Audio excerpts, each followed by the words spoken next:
A'udzu billahi minasyaitonir rajim. Bismillahirrahmanirrahim. Wassalatu wassalamu ala asyrofil anbiya'i mursalin Sayyidina Muhammadin wa ala alihi wa sahbihi ajma'in, amma ba'd.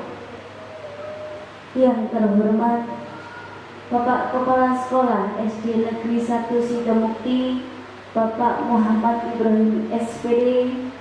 Yang kami hormati Bapak dan Ibu Guru SD Negeri 1 Sidomukti yang berbahagia.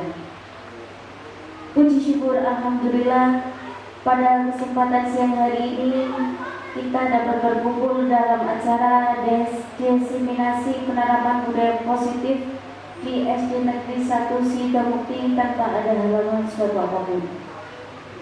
Kedua kalinya sholat masalah tak lupa senantiasa kita haturkan kepada beliau Nabi Agung Muhammad Sallallahu Alaihi Wasallam yang telah kita nantikan syafaatnya di yaumil akhir. Amin amin ya rabbal alamin. Diseminasi penerapan budaya positif SD Negeri 1 Sidomukti, Rabu 25 Oktober tahun 2023 segera dimulai dengan susunan acara sebagai berikut. Acara yang pertama, pembukaan. Acara yang kedua, menyanyikan lagu Indonesia Raya. Acara yang ketiga, sambutan kepala sekolah. Acara yang keempat, doa. Acara yang kelima, diseminasi penerapan budaya positif di SD Negeri 1 Sidomukti. Acara yang keenam, tanya jawab. Acara yang ketujuh, rencana tindak lanjut pasca diseminasi. Acara yang kedelapan, penutup. Memasuki acara yang pertama, pembukaan. Marilah kita buka acara pada siang hari ini dengan membaca bacaan basmalah bersama-sama. Bismillahirrahmanirrahim. Acara yang kedua, menyanyikan lagu Indonesia Raya yang akan dipandu oleh Ibu Aribi Wanitias EBD. Kepada beliau disilakan. Hadirin dimohon berdiri.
Hadirin disilakan duduk kembali.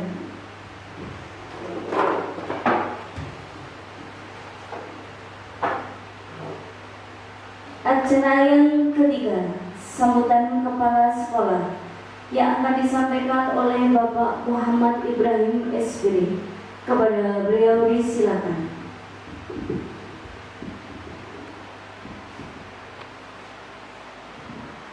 Assalamualaikum warahmatullahi wabarakatuh.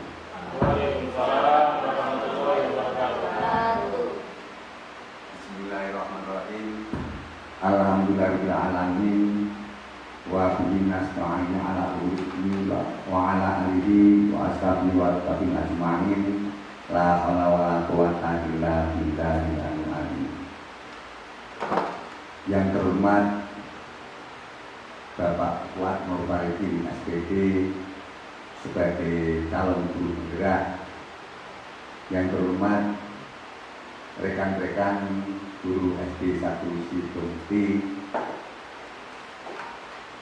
yang saya hormati, ucapan rasa syukur kita kehadirat Allah SWT atas kesehatan dan kesempatan pada siang hari ini.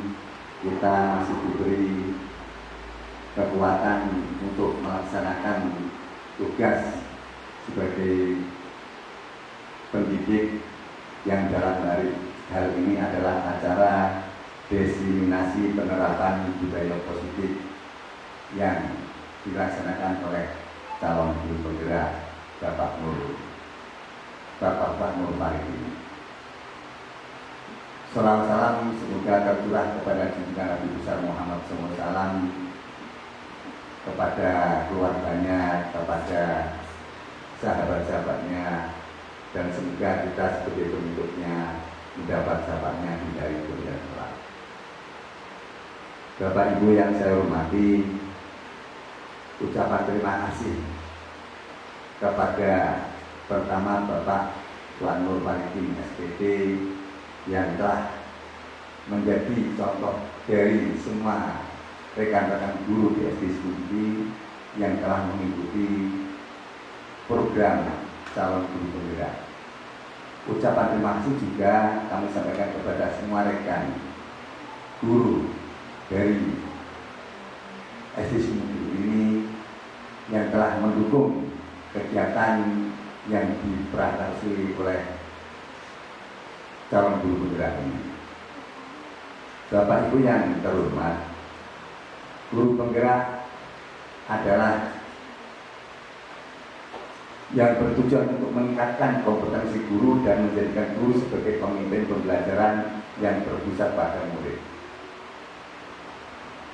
Dengan adanya guru penggerak ini semoga meningkatkan pendidikan dan pembelajaran di SD Sidomukti ini. Bapak guru yang saya hormati, memang yang namanya era pendidikan itu selalu berubah-ubah dan selalu melakukan inovasi, dan pada era ini adalah guru penggerak yang sedang didukungkan oleh Menteri Pendidikan. Kami harapkan nanti semua rekan-rekan di SD Sidomukti 1 ini bisa mengikuti jejak Bapak Fuad Nur Faridin untuk mengikuti sebagai guru penggerak. Dengan melaksanakan tugas-tugas dengan baik, insya Allah manfaatnya di kemudian hari sangat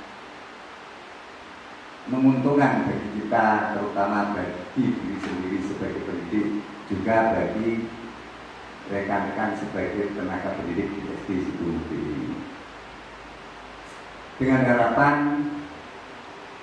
dengan mengikuti guru penggerak tersebut, insya Allah nanti pengembangan pendidikan akan lebih maju dan syukur-syukur ada manfaatnya dalam bentuk lain. Karena mungkin dengan mengikuti calon guru penggerak, karena calon guru itu sendiri mendapat sertifikat 310 jam pelajaran. Ada umur juga bahwa nanti guru penggerak itu tidak mengikuti PPG pun sudah dianggap lulus sertifikasi. Nah, dengan harapan seperti itu membuat semangat teman-teman untuk melakukan apa yang dilakukan seperti Bapak Kanopari ini dengan harapan semua guru-guru di sini bisa mengembangkan pembelajaran dengan baik. Dengan kolaborasi seperti ini, insya Allah nanti pengembangan diri kita sebagai pendidik dan pengembangan diri kita dalam mendidik anak-anak kita melakukan pembelajaran di kelas akan lebih meningkat. Mohon kiranya jika ada kata kurang pas atau kekilafan dari saya hanya memberi semangat. Semoga kegiatan ini bisa bermanfaat di kemudian hari. Mohon maaf segala kekurangan. Wassalamualaikum warahmatullahi wabarakatuh.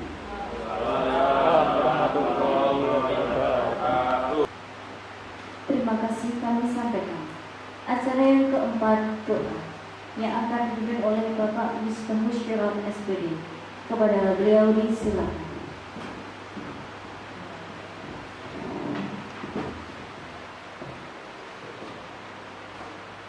Assalamualaikum warahmatullahi wabarakatuh. Waalaikumsalam. Bismillahirrahmanirrahim. Wa bisyafati wa sallallahu Al-Fatihah. Alhamdulillahirrahmanirrahim. Alhamdulillah.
Wassalamualaikum warahmatullahi wabarakatuh.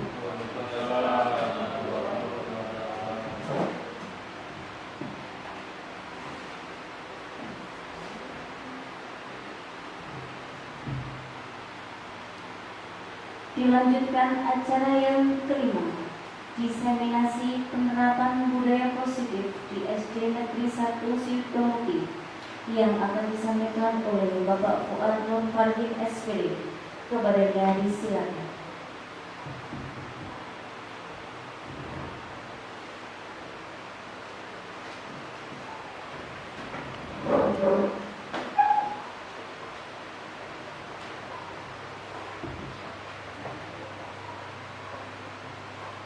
Assalamualaikum warahmatullahi wabarakatuh. Waalaikumsalam warahmatullahi wabarakatuh. Alhamdulillah wa kafa wa salatu wassalamu ala nabiyil mustafa wa ala alihi wa sahbihi wa man ittaba. Yang terhormat Bapak Muhammad Ibrahim selaku Kepala SD Negeri 1 Sidomukti, yang kami hormati dan kami banggakan Bapak Ibu Guru SD Negeri 1 Sidomukti. Yang pertama, alhamdulillah senantiasa kita panjatkan puji syukur kita kehadirat Allah Subhanahu wa taala atas limpahan rahmat, hidayah serta inayahnya sehingga pada siang hari ini kita bisa berkumpul bersama dalam acara aksi nyata budaya positif atau diseminasi penerapan budaya positif di SD Negeri 1 Sidomukti ini dengan lancar dan tanpa halangan suatu apapun. Yang kedua kalinya selawat serta salam senantiasa kita sanjungkan kepada junjungan kita Nabi Muhammad SAW. Semoga kita mendapatkan syafaatnya di yaumil qiyamah, amin ya rabbal alamin. Bapak Ibu yang kami hormati, selamat siang Bapak Ibu. Yang pertama, saya mengucapkan terima kasih sekali kepada Bapak Ibu guru semua, yang terutama kepada Pak Ibrahim selaku kepala sekolah yang sudah meluangkan waktunya untuk mengikuti kegiatan diseminasi penerapan budaya positif di SD Negeri 1 Sidomukti ini. Yang kedua, saya pribadi mohon maaf apabila kami mengganggu aktivitas dan kegiatan Bapak Ibu semuanya dalam mengajar murid-murid kita di sekolah ini. Bapak Ibu yang saya hormati, kegiatan ini adalah aksi nyata dari modul 1.4 budaya positif, yaitu diseminasi penerapan budaya positif di SD Negeri 1 Sidomukti. Kegiatan ini merupakan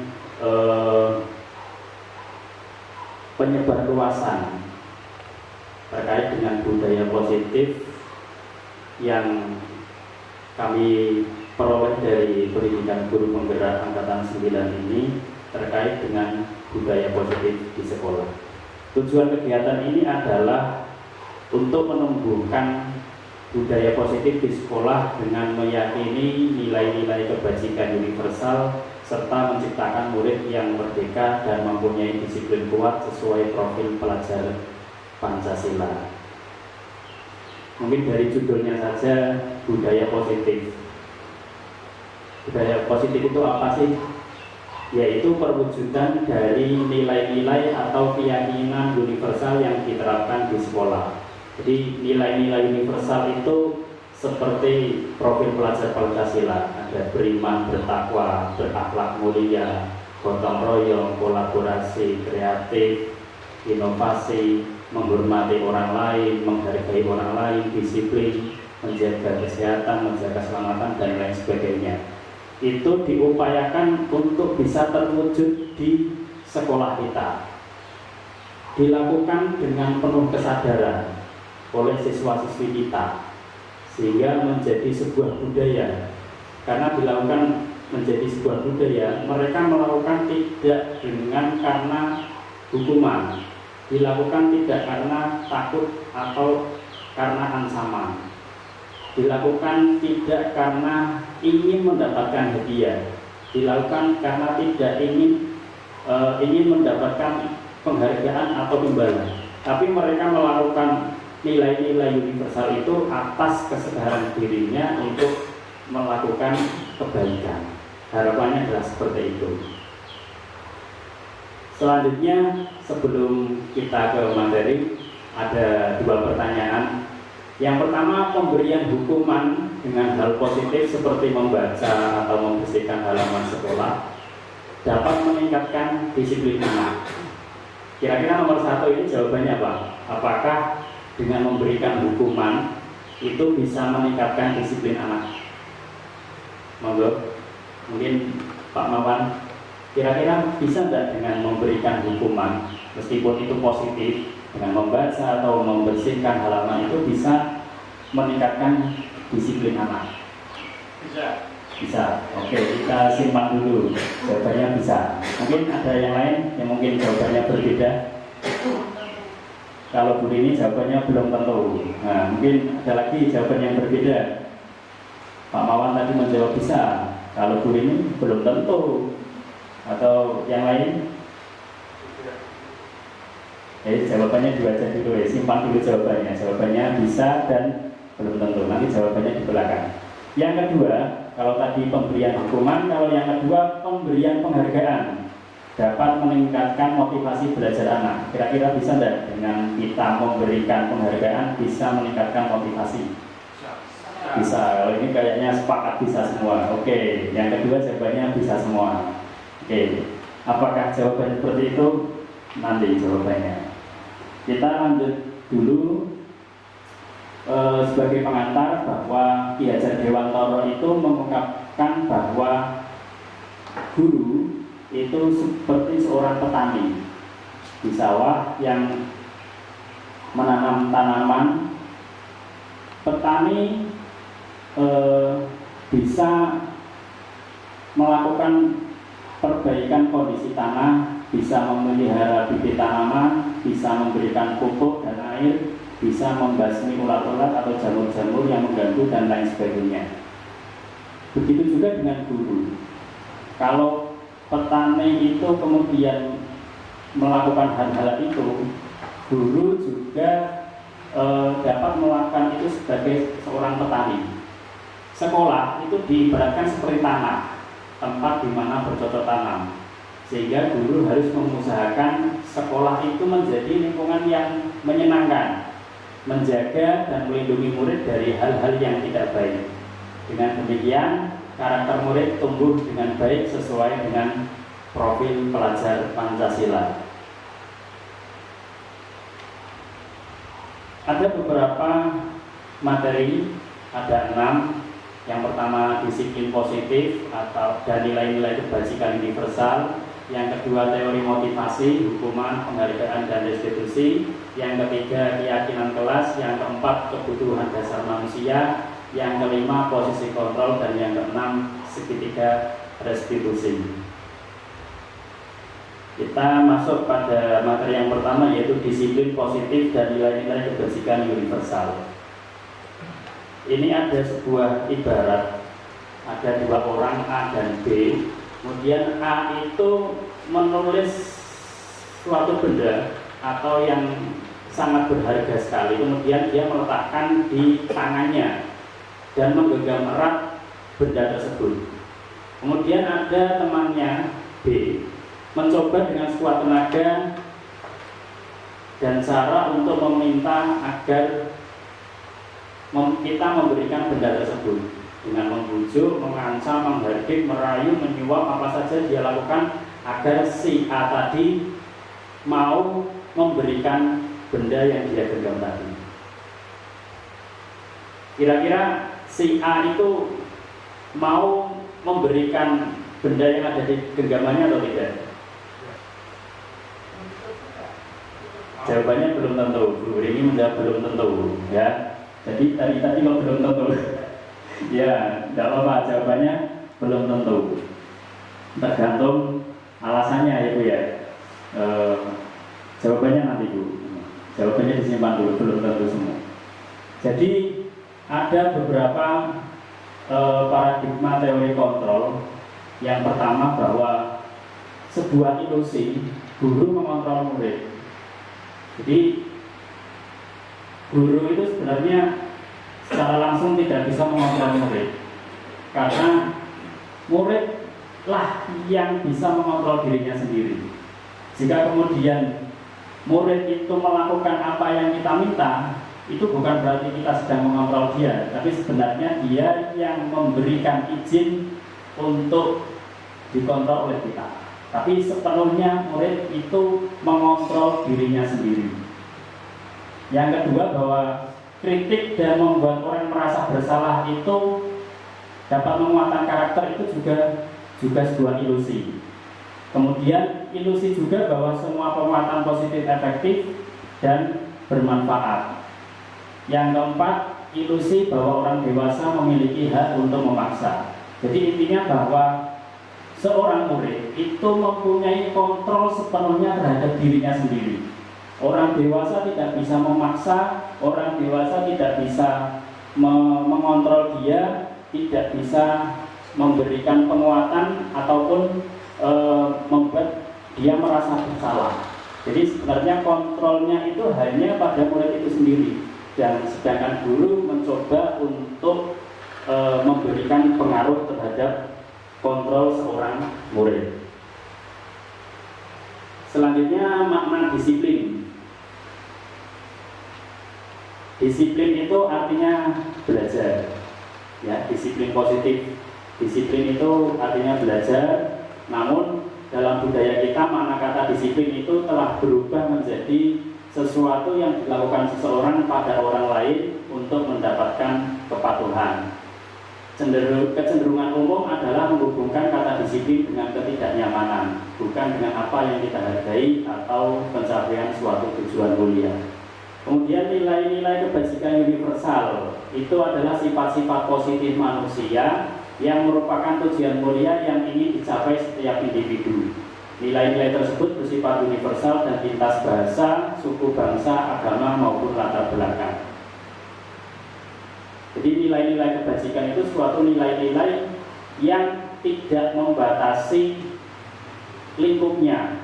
Ia berlaku secara universal, tidak hanya sebatas dalam satu suku, tidak hanya sebatas dalam satu bahasa, tidak sebatas dalam satu agama, tapi sifatnya berlaku universal. Seperti misalnya menghormati orang lain, menghargai orang lain, disiplin, kemudian bergotong royong. Itu saya kira semua orang yang ada di dunia ini pasti sepakat itu adalah nilai-nilai kebaikan. Tidak hanya di Sidomukti saja, tidak hanya di Indonesia saja, tapi nilai-nilai itu berlaku secara universal.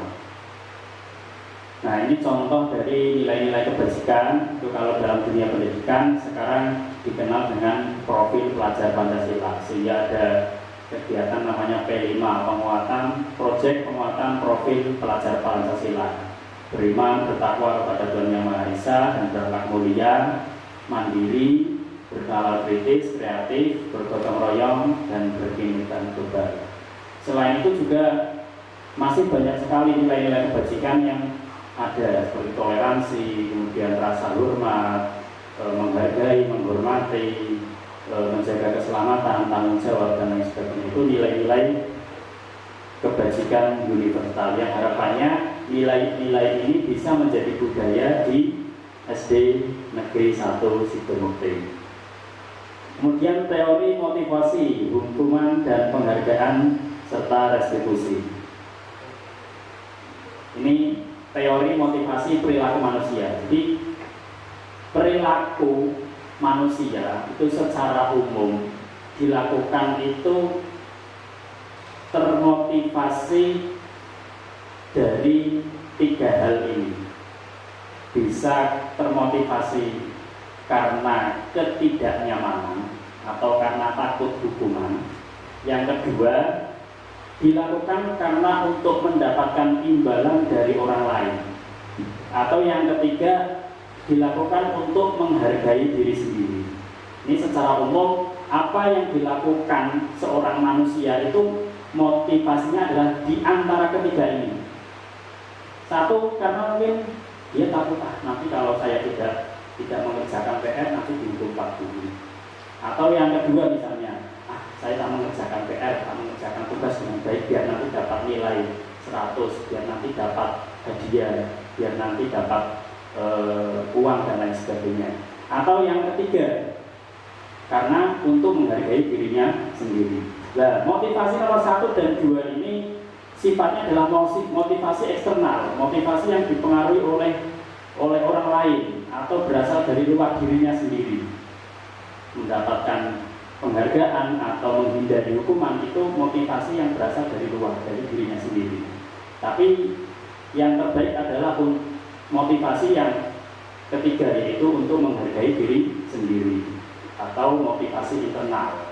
Dan harapannya peserta didik kita itu setiap melaksanakan kegiatan, baik itu belajar mengajar atau kegiatan-kegiatan positif di sekolah, itu harapannya termotivasi atas dirinya sendiri. Motivasi yang ketiga atau motivasi yang timbul dari dirinya sendiri, bukan karena takut dihukum. Teori berikutnya adalah penghargaan itu bisa menurunkan kualitas. Berikutnya, penghargaan mematikan kreativitas dan penghargaan itu mengurangi motivasi intrinsik. Karena tadi sudah saya sampaikan bahwa penghargaan itu kan motivasi eksternal atau berasal dari luar, sehingga dia cenderung melakukan itu karena ada motivasi dari luar, karena mengharapkan imbalan atau penghargaan, sehingga menurunkan motivasi intrinsiknya. Nah, kemudian kalau penghargaan itu kurang tepat jika kita berikan, lalu apa yang bisa kita berikan kepada anak? Dalam bentuk apresiasi atau pengakuan. Nah, perlu diingat bahwa dalam memberikan apresiasi itu kita upayakan kita berikan secara khusus kepada anak tertentu biar si A, si B, dan diberikan secara pribadi.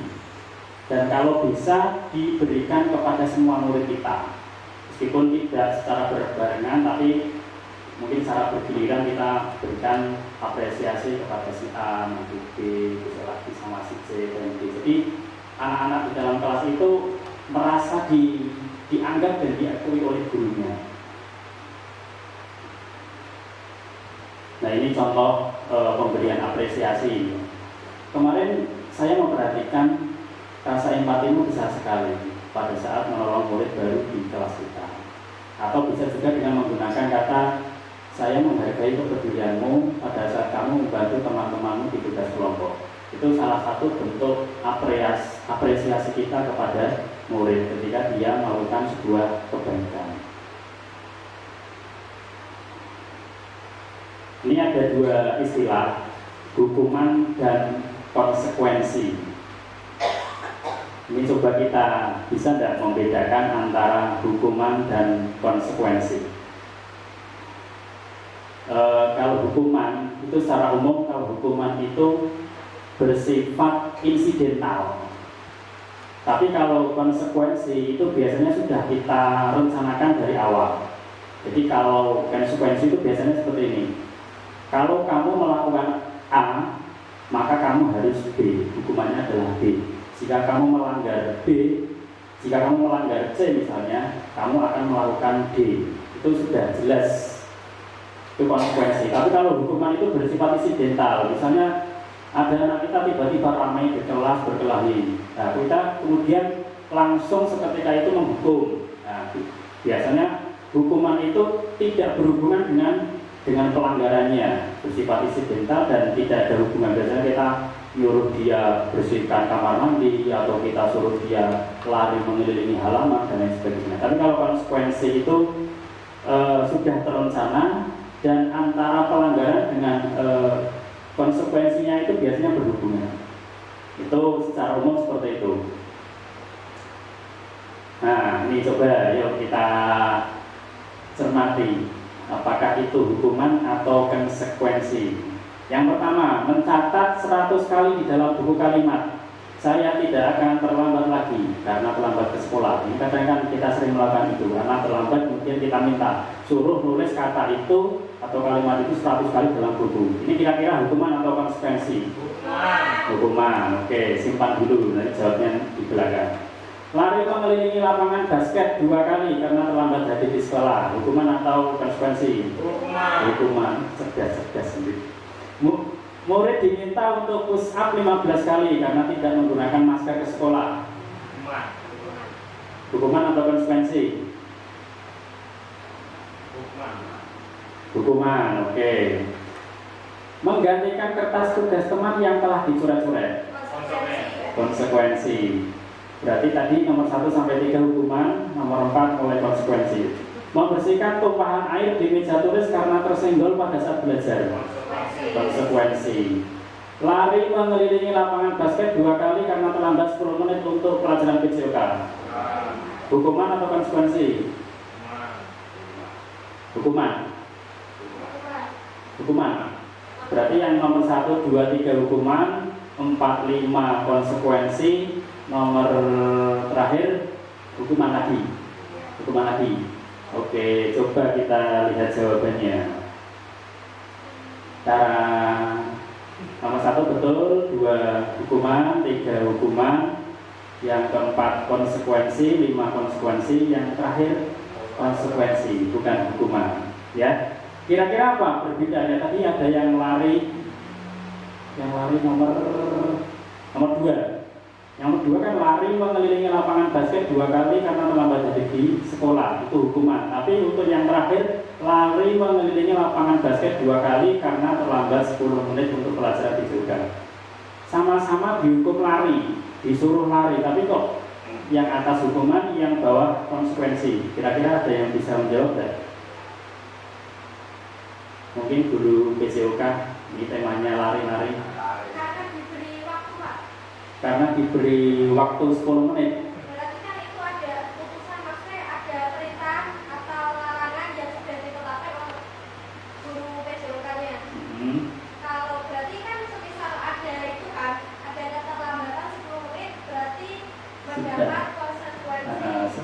ketentuan ya sebelumnya.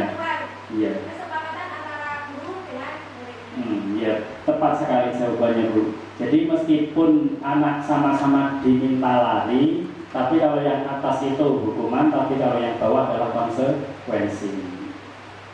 Salah satunya adalah karena kalau yang atas itu kan dia terlambat, tapi hukumannya lari, kan tidak nyambung antara hukuman dengan pelanggaran. Pelanggarannya dia terlambat, tapi hukumannya lari. Tapi kalau yang bawah itu nyambung, bahwa waktu itu adalah pelajaran PCOK, karena dia terlambat, kemudian dia disuruh lari. Karena lari itu kan bagian dari pelajaran PCOK. Masih ada relevansi antara pelanggaran dan yang dilakukan oleh anak. Jadi meskipun sama-sama lari, tapi itu berbeda. Yang atas hukuman, yang bawah adalah konsekuensi. Berikutnya adalah keyakinan kelas. Mengapa tidak peraturan saja? Mengapa harus keyakinan kelas? Ini mungkin istilah keyakinan ini mungkin cukup baru bagi kita. Kalau selama ini kan kita kenalnya peraturan kelas, peraturan sekolah, tapi sekarang ada istilah lain yaitu keyakinan kelas. Yang pertama begini, mengapa kita memiliki peraturan harus menggunakan helm bila mengendarai roda 2? Kira-kira kenapa?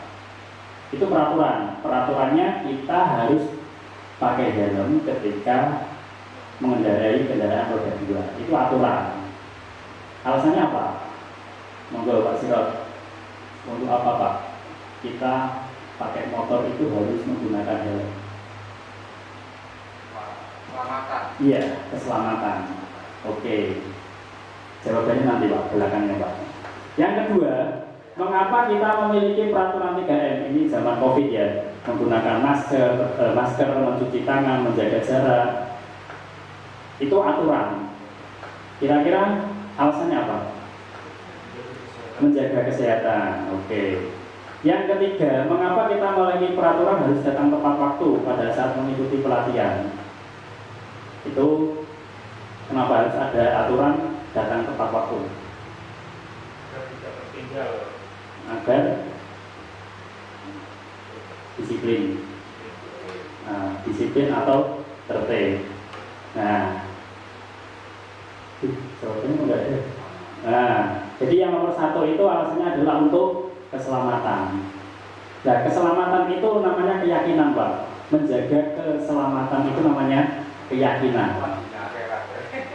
Jadi peraturannya itu mengendarai sepeda motor harus menggunakan helm, itu aturan. Nah, keyakinannya adalah dengan itu kita akan menjaga keselamatan. Atau peraturannya adalah kita harus menggunakan masker, mencuci tangan, itu aturan. Keyakinannya adalah untuk menjaga kesehatan. Jadi keselamatan, kesehatan itu namanya keyakinan, Pak. Itu yang berlaku secara universal. Di nilai-nilai keselamatan tadi seperti memakai helm, kemudian mencuci tangan, itu kesehatan.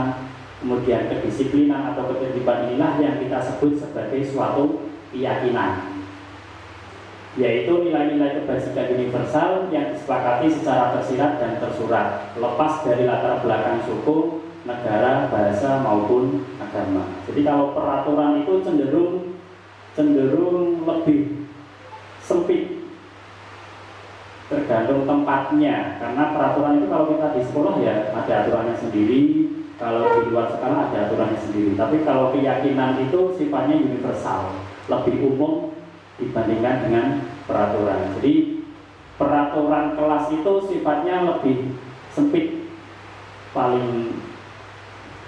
Paling pertama itu peraturan kelas, dan lebih umumnya lagi namanya keyakinan kelas.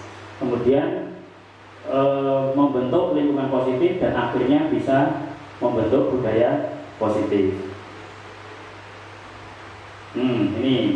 Ini peraturan dan keyakinan. Ini seperti tadi, antara hukuman dan konsekuensi. Selalu kembalikan buku ke tempatnya. Kira-kira keyakinannya apa? Dilarang mengganggu orang lain. Hadir di sekolah 15 menit sebelum pembelajaran dimulai. Dilarang melakukan kekerasan, dilarang menggunakan narkoba, bergantian atau menunggu giliran, gunakan masker, jangan berlari di kelas atau koridor. Itu aturan namanya. Kalau kita mungkin biasanya kan aturan itu siswa harus apa, siswa wajib apa, atau siswa dilarang merokok, siswa jangan, biasanya kan seperti itu namanya aturan. Nah, ini keyakinannya. Jadi selalu kembalikan buku ke tempatnya. Keyakinan kelasnya adalah bentuk tanggung jawab. Ketika kita meminjam buku, ya kita harus mengembalikan ke tempatnya. Atau kita dilarang mengganggu orang lain, itu sebagai bentuk kita harus menghormati orang lain. Atau kita misalnya hadir 15 menit sebelum pembelajaran, itu sebagai bentuk menghormati orang lain atau kita berkomitmen. Dilarang melakukan kekerasan, itu juga bentuk menghormati orang lain atau menjaga keselamatan. Dilarang menggunakan narkoba, itu untuk menjaga kesehatan. Bergantian atau menunggu giliran, itu bentuk menghormati orang lain atau bersabar. Gunakan masker, itu untuk menjaga kesehatan dan keselamatan. Yang terakhir, jangan berlari di kelas atau koridor, itu sebuah bentuk keselamatan atau keamanan. Jadi keyakinan kelas itu nilai-nilai yang sifatnya bersifat universal. Nah, dan kemudian bagaimana membentuk keyakinan sekolah atau kelas? Itu yang pertama, keyakinan kelas itu bersifat abstrak daripada peraturan. Kalau peraturan sifatnya rinci dan konkret. Berikutnya, keyakinan kelas berupa pernyataan-pernyataan universal atau pernyataan umum. Yang ketiga, pernyataan keyakinan kelas senantiasa dibuat dalam bentuk positif. Jadi kalimatnya kalimat positif, tidak berupa kalimat negatif. Kalimat negatif itu kan biasanya diawali dengan kata jangan, siswa jangan membuli teman, siswa tidak boleh, itu kan kalimat-kalimat negatif. Tapi kalau dalam keyakinan kelas itu kalimat-kalimat itu dihilangkan, diubah menjadi kalimat positif. Kemudian keyakinan kelas sebenarnya tidak terlalu banyak sehingga mudah diingat dan dipahami oleh semua warga kelas. Jadi diambil poin-poin pentingnya saja. Kalau peraturan itu kan rigid, detail, banyak sekali kewajiban dan larangan, biasanya sampai 2 lembar lebih. Tapi kalau keyakinan kelas itu sifatnya lebih umum, lebih universal. Kemudian semua warga kelas hendaknya ikut berkontribusi dalam pembuatan keyakinan kelas lewat kegiatan curah pendapat. Jadi diusahakan semua siswa kita juga ikut terlibat dalam pembuatan keyakinan kelas. Yang terakhir, bersedia meninjau kembali keyakinan kelas dari waktu ke waktu. Jadi keyakinan kelas yang sudah dibuat itu bisa kita tinjau kembali. Ini teknisnya. Yang pertama, mempersilahkan murid untuk bercurah pendapat tentang keyakinan. Jadi semua siswa kita libatkan. Semuanya kita beri kesempatan untuk menyampaikan pendapatnya terkait dengan keyakinan kelas yang diinginkan. Yang kedua, mencatat semua masukan murid di papan tulis. Jadi semua unek-unek mereka atau pendapat mereka kita tampung semuanya. Yang ketiga, mengganti kalimat dalam bentuk negatif menjadi positif. Biasanya anak itu kan kalau membuat kalimat itu kan kadang ada yang menggunakan kata-kata yang negatif, tapi kita ubah menjadi kalimat positif. Setelah keyakinan kelas selesai dibuat, maka semua warga kelas dipersilahkan menyetujuinya dan menandatangani keyakinan kelas tersebut. Jadi setelah kita buat keyakinan kelas, semuanya sudah menyetujui dan harus ditandatangani oleh semua anggota kelas tersebut. Dan yang terakhir adalah keyakinan kelas tersebut ditempel di dinding kelas. Ini salah satu penerapan pembentukan keyakinan kelas di kelas 6.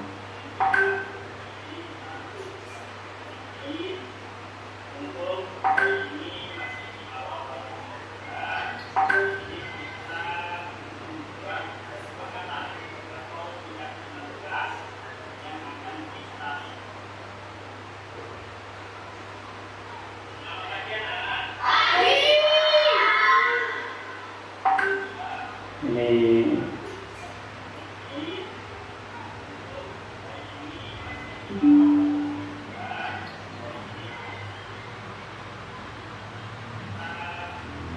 Ini salah satu penerapan pembuatan keyakinan kelas di kelas 6. Anak-anak, saya berikan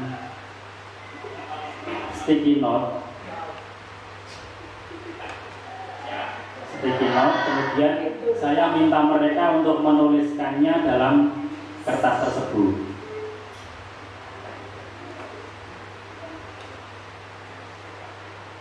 Dan setelah selesai menuliskan, saya minta mereka untuk menempelkannya di papan tulis.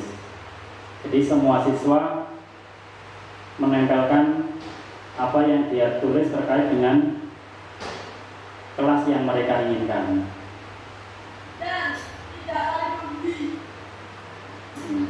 Ini semua siswa saya libatkan. Nah, ini semuanya tertempel di papan tulis. Kemudian setelah itu kita berdiskusi bersama terkait dengan unek-unek setiap murid itu. Kemudian kita sepakati ada 7 kalau tidak salah keyakinan kelas yang sudah dibentuk. Ini dan itu sudah saya cetak dan sudah saya tempel di dinding kelas. Ini hanya contoh saja Bapak Ibu.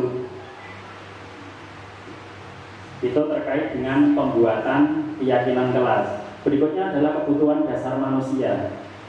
Di manusia itu ada 5 kebutuhan dasar yang mesti ingin dipenuhi oleh setiap manusia. Yang pertama itu setiap manusia mesti berusaha untuk bertahan hidup, kemudian makan, mencari nafkah dan lain sebagainya. Nah, itu kan ujung-ujungnya adalah untuk bertahan hidup. Kemudian ada motivasi yang kedua adalah karena kasih sayang dan rasa ingin diterima. Kebutuhan yang ketiga yaitu kesenangan. Manusia mesti ingin hidup bahagia. Terus yang keempat, setiap manusia pasti punya keinginan untuk hidup bebas, tidak terkekang. Dan yang terakhir adalah manusia pengen berkuasa biasanya, meskipun terhadap dirinya sendiri. Ini ada 4 kalimat.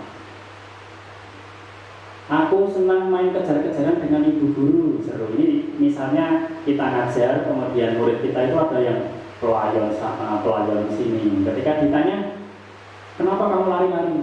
Aku senang main kejar-kejaran dengan ibu guru, seru. Kira-kira dia motivasinya itu karena apa? Tadi ada 4 motivasi: kasih sayang, kesenangan, penguasaan, kebebasan. Yang kedua, ibu kejar aku karena ibu guru sayang aku. Nah, jadi perilaku anak itu satu perilaku, tapi motivasinya bisa berbeda-beda. Bisa kita lihat dari pernyataannya.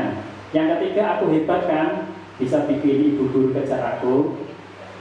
Nah, terus yang terakhir, aku bosan belajar mewarnai terus di dalam kelas Bu. Nah, yang pertama tadi apa kira-kira? Aku senang main kejar-kejaran dengan ibu guru. Apa kira-kira? Kesenangan. Oke. Ibu kejar aku karena ibu guru sayang aku. Nah, ini sayang, ingin diterima. Terus kemudian aku hebat kan, bisa bikin ibu guru kejar aku. Apa ini yang ketiga? Aku hebat kan? Lewati dulu ya. Aku bosan belajar mewarnai terus di dalam kelas, bosan. Kebebasan. Berarti kalau yang nomor 3 kira-kira apa yang belum tadi? Penguasaan. Ya, coba kita lihat jawabannya. Ya, yang pertama adalah dia karena ingin mendapatkan kesenangan. Yang kedua, dia ingin disayangi atau mendapatkan cinta dan kasih sayang.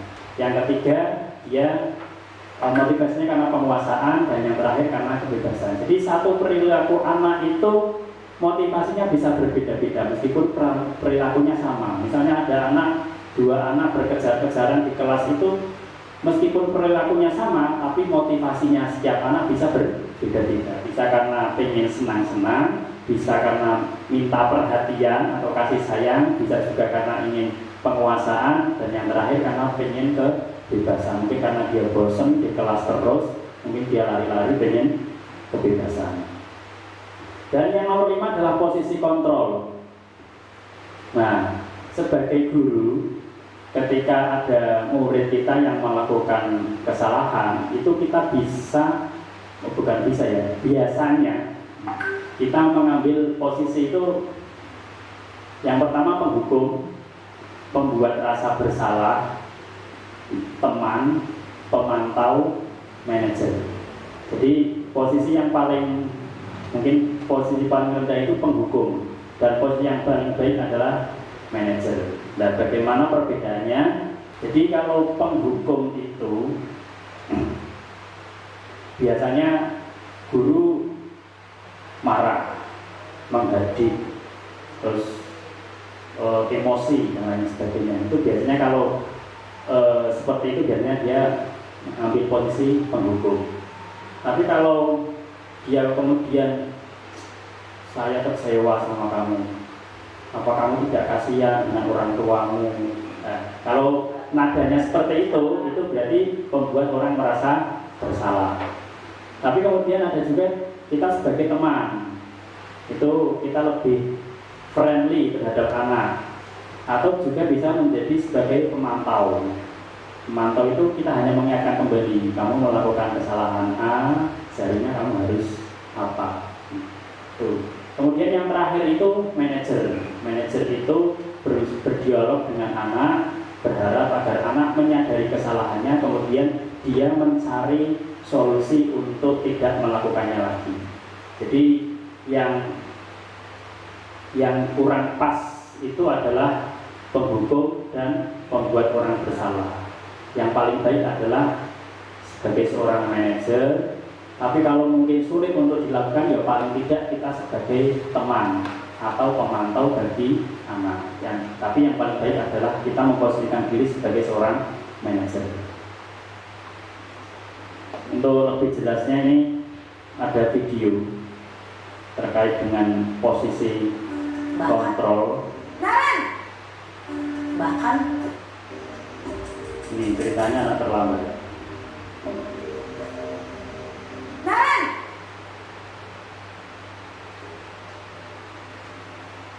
Selamat pagi, Bu. Naren, kamu kenapa terlambat lagi, nak? Ya Tuhan, Naren, kamu senang ya bikin ibu susah ya? Kalau kamu terlambat lagi, nanti ibu yang ditegur bapak kepala sekolah, nak. Disangka ibu tidak bisa membina kamu. Duh, gimana ini? Maaf, Bu. Duh, Gusti Naren, kamu suka ya kalau ibu ditegur bapak kepala sekolah? Terus, sekarang ibu harus tulis apa yang di buku absen? Ini kamu sudah sering terlambat loh. Ibu harus apa coba? Maaf, Bu. Maaf sekali. Ya sudah, lain kali jangan bikin ibu susah lagi ya, nak ya. Ibu tidak akan kuat lagi kalau kamu begini terus. Bisa jantungan kalau ibu tegur bapak kepala sekolah. Sana cepat kelas. Maaf ya, Bu. Maaf sekali. Posisi pembuat rasa bersalah berbicara dengan nada tenang, cenderung lembut. Namun kata-kata yang diutarakan membuat murid merasa Kita lagi orang yang gagal, posisi pembuat memandang buruk dirinya bersalah. sendiri. Kalau ini kira-kira apa? Selamat pagi, Bu. Gua lagi. Selalu terlambat. Kamu deh, pasti terlambat. Maaf, Bu. Saya Apa? Apa coba? Alasan kamu apa lagi? Kapan sih kamu tidak terlambat? Malas sekali ya kamu jadi anak. saya Dasar pemalas. Gak kapok-kapok sih kamu. Sudah berapa kali terlambat? Sana, kamu keliling lapangan basket 2 kali. Kenapa saya harus keliling lapangan basket, Bu? Kenapa? Kamu melawan ibu. Berani-berani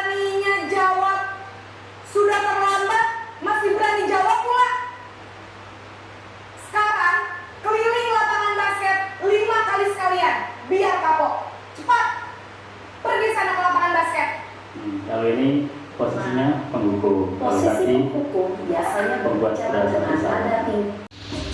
Berikutnya posisi teman. Kamu malah menyalahkan ibu kamu. Kamu bukannya anak yang larinya paling kencang. Kok terlambat sih? Iya Bu, saya memang terlambat bangun tadi.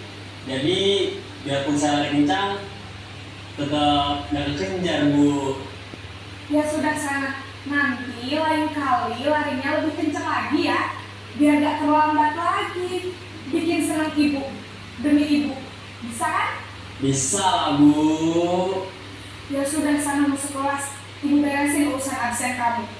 Kamu ini ada-ada saja. Dalam posisi teman, namun berbicara dengan nada suara ramah. Berikutnya Selamat pagi Bu. Naren, apa peraturan sekolah kita tentang jam berapa kita harus masuk sekolah, nak? Kita harus di sekolah jam 7 Bu. Iya betul, sekarang sudah jam 7.20. Naren sudah tahu konsekuensinya jika terlambat hadir. Paham Bu, saya harus tinggal kelas pas jam istirahat selama 20 menit. Iya benar, konsekuensinya demikian. Jadi nanti jam 9.30 pas istirahat, kamu harus tinggal di kelas, kerjakan tugas tambahan untuk ketertinggalan kamu, ya? Baik Bu. Posisi pemantau mengandalkan pemantau. Naren? Maaf Bu, saya telat. Ini yang Ya, manajer. sekolah masuknya jam 7, sekarang sudah jam 7.20. Jadi sekarang bagaimana ini, Naren? Maaf Bu, saya lupa setel alarm saya semalam. Baiklah, menurut kamu, keyakinan sekolah yang mana yang perlu kamu tingkatkan? Menghargai diri sendiri dan orang lain mungkin ya Bu. Setuju. Jadi, apakah Naren meyakini prinsip saling menghormati tersebut? Iya Bu, saya meyakininya.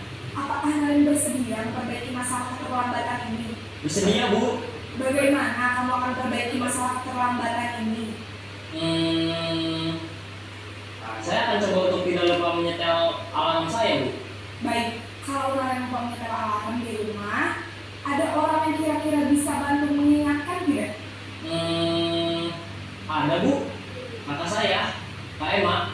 Ada lagi selain Kak Emma? Selain Kak Emma, ada ibu saya. Baik, jadi yang mengingatkan Naren adalah Kak Emma dan ibu kamu ya? Kira-kira akan mulai set alarm kapan nih, Naren? Setelah pulang sekolah, akan segera saya lakukan. Baik, jadi Naren akan setel alarm untuk bangun besok pagi dan akan diingatkan oleh kakak dan ibu dan Naren ya. Ada lagi yang mungkin perlu dilakukan, Naren? Agar tidak terlambat bangun lagi. Tidak ada Bu. Baik, Naren. Terima kasih untuk kerjasama kamu. Sekarang kamu perlu kembali ke kelas untuk belajar. Baik Bu, terima kasih. Itu ada 5 posisi kontrol yang bisa dilakukan: penghukum, membuat merasa bersalah, teman, kemudian apa yang tadi ya, pemantau, dan terakhir manajer. Tapi kita upayakan untuk menghindari penghukum dan membuat rasa bersalah. Nanti kita upayakan untuk berposisi sebagai manajer. Dengan tadi sudah dicontohkan, kita berdialog dengan anak, bersama-sama anak untuk mencari solusi dari permasalahan yang dialami. Kemudian yang terakhir itu ketiga, restitusi atau posisi manajer itu. Jadi restitusi itu proses menciptakan kondisi bagi murid untuk memperbaiki kesalahan mereka sehingga mereka bisa kembali pada kelompok mereka dengan karakter yang lebih baik. Jadi posisi manajer seperti yang dicontohkan di video terakhir tadi, bahwa guru bersama murid berdialog mencari solusi bersama-sama agar dia tidak terlambat lagi. Nah, dalam restitusi itu ada 3 tahapan, sehingga disebut dengan segitiga restitusi. Yang pertama adalah menstabilkan identitas. Jadi yang pertama, stabilkan identitas itu kita menenangkan dia, karena biasanya anak terlambat, kemudian atau anak berkelahi dan lain sebagainya itu kan dia tidak tenang, posisinya dia sedang emosi atau tidak tenang, enggak. Yang kita lakukan pertama adalah menstabilkan identitas atau membuat dia merasa tenang. Setelah dia merasa tenang, yang kita lakukan adalah validasi kebutuhan. Misalnya kita dengan menanyakan, kamu tentu punya alasan mengapa kamu melakukan itu. Seperti tadi contohnya, dia terlambat, dia pasti ada alasannya kenapa dia lambat. Atau kemudian dia berkelahi di kelas, kita tanya, dia pasti punya alasan kenapa dia sampai kemudian berkelahi dengan temannya. Nah, setelah itu kemudian adakah cara yang lebih efektif untuk mendapatkan apa yang kamu butuhkan? Dan yang terakhir adalah menanyakan keyakinan. Jadi karena tadi sudah ada keyakinan di setiap kelas, maka setiap pelanggaran yang anak lakukan itu kita kembalikan ke keyakinan kelas yang sudah disepakati bersama. Jadi anak kita ajak kembali untuk mengikuti keyakinan yang sudah di kelas. Jadi ada 3 tahapan: menstabilkan identitas, kemudian validasi kebutuhan, dan yang terakhir adalah menanyakan keyakinan. Ini salah satu contoh penerapan saya dalam penerapan segitiga restitusi ya. Ini jadi ceritanya Zulfa ini terlambat. Ini dia terlambat sekolah, sudah setengah 8, bahkan hampir jam 8 dia terlambat. Kemudian dia ada rasa takut, kemudian tapi tetap saya persilakan untuk mengikuti pelajaran seperti biasanya. Tapi kemudian siangnya saya minta untuk ketemu dengan saya. Ini langkah yang saya lakukan yang pertama adalah menstabilkan identitas. Ya mestinya kan mungkin takut kalau saya marahi, tapi kemudian saya coba tenangkan dengan menstabilkannya.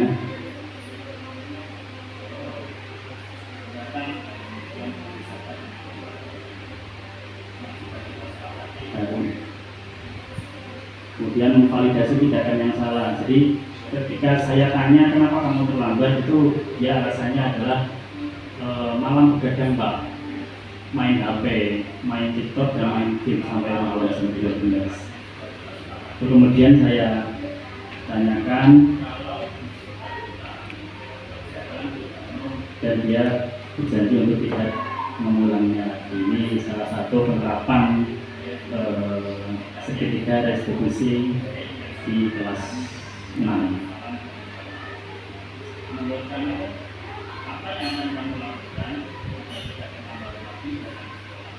Berikutnya adalah bagaimana pola ukur terwujudnya budaya positif di sekolah.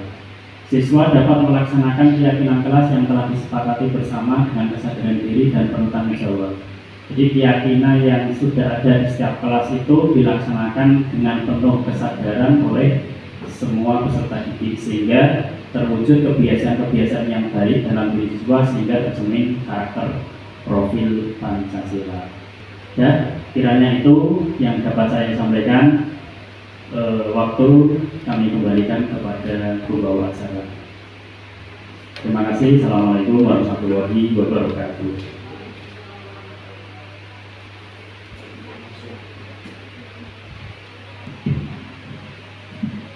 Untuk acara selanjutnya tanya jawab.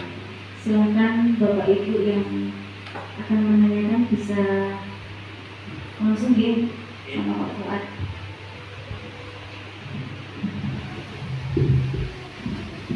Sebelumnya, Assalamualaikum warahmatullahi wabarakatuh. Terima kasih sekali Pak Fuad ya untuk waktunya. Ini tadi saya sudah mendengarkan pemaparan tentang penerapan budaya positif di SD Negeri 1 Sudamukti. Ya, ini tadi sudah dijelaskan bahwa segitiga restitusi itu ada 3 tahapan nih Pak. Ya, yang pertama itu menstabilkan identitas. Yang kedua, validasi tindakan yang salah. Dan yang terakhir, yang ketiga, menanyakan keyakinan. Pertanyaannya adalah, apakah tahapan-tahapan tersebut harus dilakukan pada saat itu juga? Ataukah bisa dilakukan secara terpisah, misalnya beda waktu atau beda hari? Mungkin itu saja. Terima kasih. Wassalamualaikum warahmatullahi wabarakatuh. Mohon jawabannya Pak Fuad ya. Terima kasih Pak Aziz atas pertanyaannya, pertanyaan sangat luar biasa. Menjawab apa yang ditanyakan tadi, bahwa segitiga restitusi itu ada 3 tahap. Yang pertama yaitu menstabilkan identitas, yang kedua itu validasi tindakan yang salah, dan yang ketiga adalah menanyakan keyakinan kelas. 3 tahapan itu harus dilakukan berurutan. Harus diawali dengan menstabilkan identitas dulu. Setelah itu berhasil, kemudian tahapan berikutnya yaitu validasi tindakan yang salah, dan yang terakhir adalah menanyakan keyakinan kelas. Nah, itu harus berurutan. Tapi apakah berurutannya itu misalnya ada pelanggaran hari ini, apakah kemudian langsung kita lakukan hari ini juga? Itu tergantung kondisi. Jadi misalnya seperti ini. Siang-siang kita jam 12-an atau mungkin hampir jam setengah 1, tiba-tiba ada anak berkelahi, jotos-jotosan, penuh dengan emosi. Kita lerai, coba kita tenangkan. Tapi kadang kan ada anak yang tipikalnya itu temperamen, dia emosinya tidak ketulungan. Nah, ketika kita mencoba untuk menstabilkan dia, menenangkan dia, karena kadang kan ada anak yang masih hawa sih, pengen emosi, bisa bergebisu dan lain sebagainya. Itu kalau kondisi sudah siang, kemudian anak juga terlalu temperamen, emosi, kita bisa saja melakukan segitiga restitusinya besok. Ya, kita biarkan saja anak itu pulang, biarkan dia pulang, besok berangkat, baru kita lakukan segitiga restitusinya besok. Ketika anak itu mungkin besok kan tentu mungkin dia sudah stabil, sudah tenang, sudah tidak emosi lagi. Jadi pelaksanaan segitiga restitusi itu tidak harus di hari itu juga terhadap pelanggaran yang anak lakukan, tapi kita lihat kondisi juga. Tapi itu Pak jawabannya. Jadi bisa di lain hari atau di lain waktu, yang penting anak itu sudah dalam kondisi stabil. Jadi tidak harus hari itu juga. Kemudian 3 tahapan itu juga tidak harus dilakukan semuanya, tapi kadang ada hal-hal tertentu yang mungkin hal ringan, kita tidak harus melaksanakan ketiga tahapannya. Mungkin untuk hal-hal yang ringan, sepele, bisa saja kita langsung mengingatkan dia terhadap keyakinan kelas yang sudah disepakati di kelas. Jadi tidak harus kemudian menstabilkan identitas, tidak harus kita lakukan validasi tindakan salah, tapi untuk hal-hal yang kecil, yang hal sepele tidak harus ketiganya dilakukan, langsung saja ke menanyakan keyakinan kelas. Kiranya itu Pak Aziz bisa dipahami nih? Bisa. Terima kasih.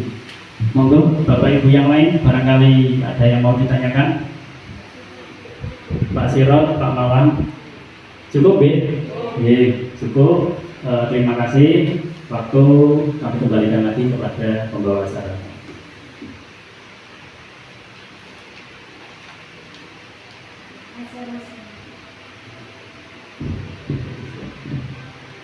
Acara selanjutnya, rencana tindak lanjut pasca diseminasi yang akan disampaikan oleh Bapak Muhammad Ibrahim SPD. Kepadanya disilakan. Terima kasih kepada semua guru SD 1 Setemiti dan juga kepada Bapak Fuad Nurwaliddin SPD sebagai calon guru lurah yang siang ini telah melaksanakan diseminasi penerapan budaya positif bagi SD 1 Cibonetti. Bapak Ibu yang saya hormati, siang ini kita menerima ilmu yang sangat bagus, menerima ilmu yang sangat bermanfaat yang telah disampaikan oleh Bapak Fuad Nurwaliddin melalui teori-teorinya yang tadi sudah dijelaskan dengan gamblang dan detail. Namun semua itu teori tersebut akan bermanfaat jika nantinya kita melakukan tindak lanjut setelah diseminasi ini. Maka perlu kita rencanakan suatu rencana tindak lanjut pasca diseminasi ini. Yang pertama adalah kita perlu kolaborasi dan berkoordinasi dengan semua wali kelas dan guru lain untuk membuat keyakinan kelasnya masing-masing. Kemudian dari hasil tadi kita perlu memantau, merefleksi dan mengevaluasi keyakinan kelas yang sudah dibuat agar budaya positif yang telah disampaikan oleh Bapak Pak Murai tersebut bisa berjalan di SD 1 Sidomukti. Juga perlu mengevaluasi keyakinan kesepakatan kelas yang telah dibuat secara berkala. Selain itu, guru juga menempatkan diri pada posisi kontrol manager secara konsisten dan berkelanjutan. Dan apa yang disampaikan tersebut kita bisa menerapkan segitiga restitusi pada setiap masalah yang ada. Dan yang terakhir, perlu berkolaborasi dengan semua pihak demi terwujudnya budaya positif di SD Negeri 1 Sidomukti. Kiranya rencana tindak lanjut Basmasi tersebut bisa terlaksanakan dengan baik. Dari saya, mohon maaf segala kekurangan. Wassalamualaikum warahmatullahi wabarakatuh.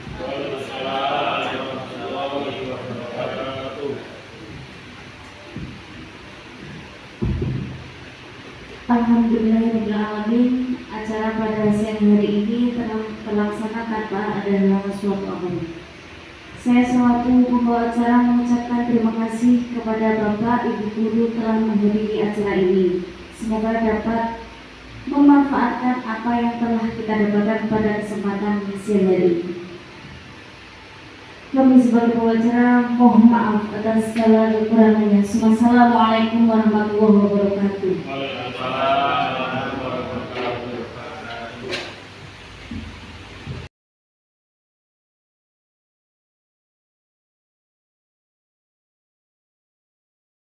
Assalamualaikum warahmatullahi wabarakatuh. Perkenalkan, nama saya Mawanwi Janardi.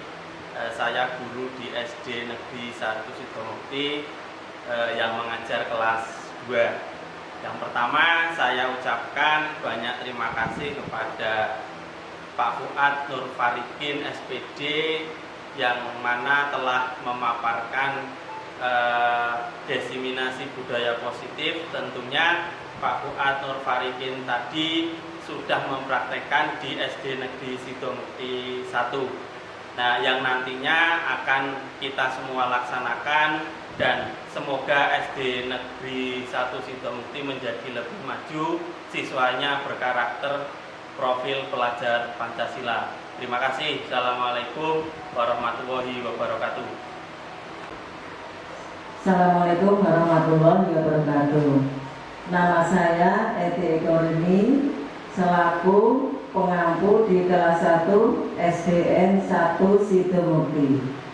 Saya berbangga hati atas pemaparan desiminasi penerapan budaya positif yang telah disampaikan oleh Bapak Fuad Nur Farikin SPD.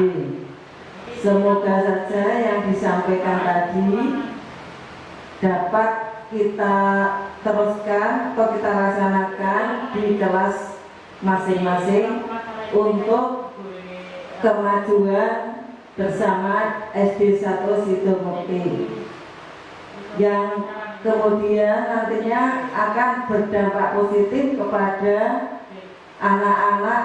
Semoga anak-anak dapat mewujudkan pelaksanaan profil pelajar Pancasila. Anak-anak mempunyai nilai-nilai positif dalam kegiatan belajar di sekolah maupun di rumah. Sekian, terima kasih. Wassalamualaikum warahmatullahi wabarakatuh.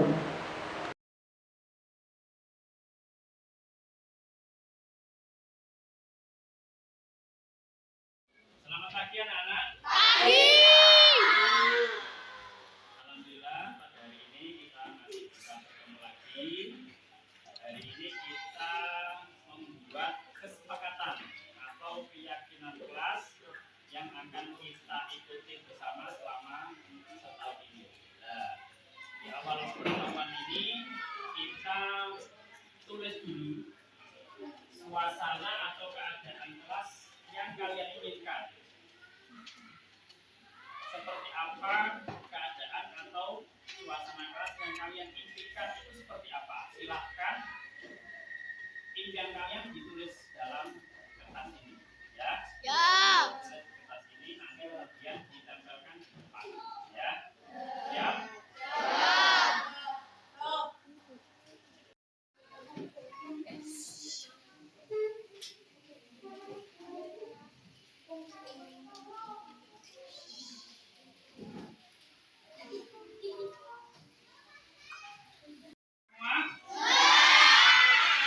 Sekarang silakan tulis impian kelas yang kalian inginkan, ya. Suasana atau keadaannya seperti apa, ya. Silakan. Nanti kalau ada yang kurang silakan minta lagi. Masih banyak. Oke.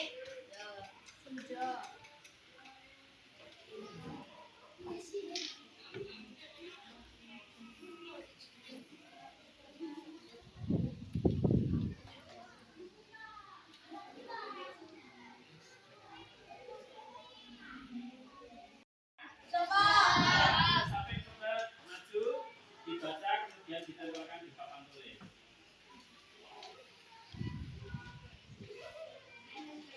Kelas yang nyaman, bersih, tenang, tertib peraturan atau kesepakatan, mempunyai AC, wangi, dan tidak saling membuli. Siapa lagi yang sudah? Jika, ayo silakan maju, dibaca kemudian ditempelkan. Impian, rajin, disiplin, dan tidak bersih.